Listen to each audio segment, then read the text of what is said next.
A and the এগুলোকে ডিটারমিনা বলা হয়, কারণ এগুলো নাউনের নির্দিষ্টতা এবং অনির্দিষ্টতা প্রকাশ করে থাকে। কিন্তু পার্টস অফ স্পিচের দৃষ্টিকোণ থেকে এগুলো ফাংশন করে থাকে অ্যাডজেক্টিভ হিসেবে।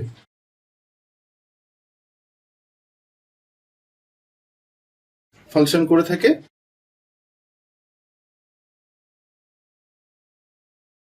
অ্যাডজেক্টিভ হিসেবে।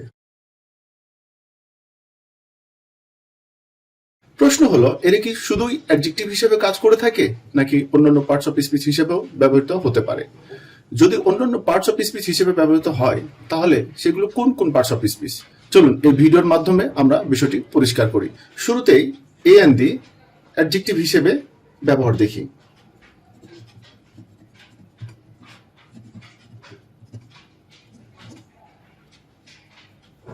I saw a car on the street. Here, A is an adjective. She is an excellent singer. And here as an adjective. And here, the car is an adjective. All determinants here are acting as adjective. এবার preposition হিসেবে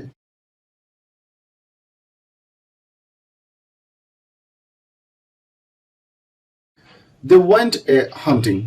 Here, A is an archaic or older or poetic form of preposition instead of on or in. এখানে preposition on বা in এর পরিবর্তে a ব্যবহৃত হয়েছে। He takes medicine 3 times a day. এখানে determiner a, preposition par এর পরিবর্তে ব্যবহৃত হয়েছে। This bike runs 50 km an hour.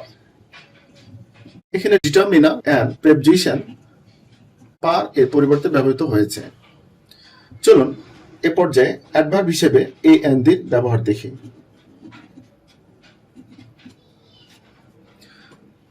The more you practice, the better you will play. Here, the is an adverb.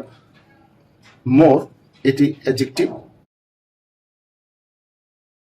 এখানে দিও adverb, better adjective.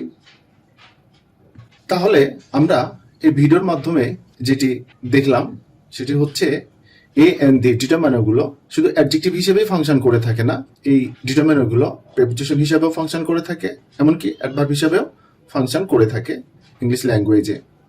That's it for today. See you around in the next video. Till then, take care and have a nice time.